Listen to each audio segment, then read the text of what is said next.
ചില സിനിമകൾ അങ്ങനെയാണ്. അതിലെ കഥാപാത്രങ്ങളെ പോലെ തന്നെ അതിലുപയോഗിച്ച വണ്ടികളും ഹിറ്റാകും. 1986 ടോപ്പ് ഗൺ സിനിമ കണ്ടവർക്ക് തീർച്ചയായും ഈ ബൈക്ക് മറക്കാൻ കഴിയില്ല. 1984 പ്രൊഡക്ഷനിൽ വന്ന ദ കവാസാക്കി GPZ 900R. ഒരു വശത്ത് ആകാശത്തെ രാജാവ് F-14 ഫൈറ്റർ ജെറ്റ്, മറുവശത്ത് അക്കാലത്തെ റോഡിലെ കിങ് GPZ 900R. ആ മൂവിയിലെ റേസ് അതൊരു വെറും റേസ് ആയിരുന്നില്ല. അതൊരു സ്വാതന്ത്ര്യം, വേഗത, മത്സരബുദ്ധി എല്ലാം ആ നിമിഷത്തിൽ ഉണ്ടായിരുന്നു. ആർക്കും പിടികൊടുക്കാത്ത വേഗതയുടെ രഹസ്യം. കവാസാക്കിയുടെ എഞ്ചിനീയറിംഗ് വിസ്മയത്തിന്റെ തുടക്കമായിരുന്നു ഈ bike. The first Ninja. 900cc liquid cooled engine, 115 bhp power, top speed 250 km/h. ഇന്നത്തെ സൂപ്പർ ബൈക്കുകളുടെ അപ്പൂപ്പനായിരുന്നു ഇത്.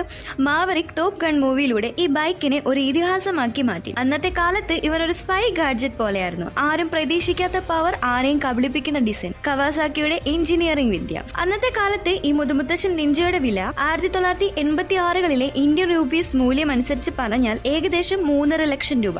വർഷങ്ങൾക്കിപ്പുറവും ടോപ്പ് ഗൺ മൂവിയിലെ ഈ ബൈക്ക് ശ്രദ്ധിക്കപ്പെടുന്നുണ്ടെങ്കിൽ GPZ 900R അതിനെ ദ നീഡ് ഫോർ സ്പീഡ് എന്ന് തന്നെ പറയാം.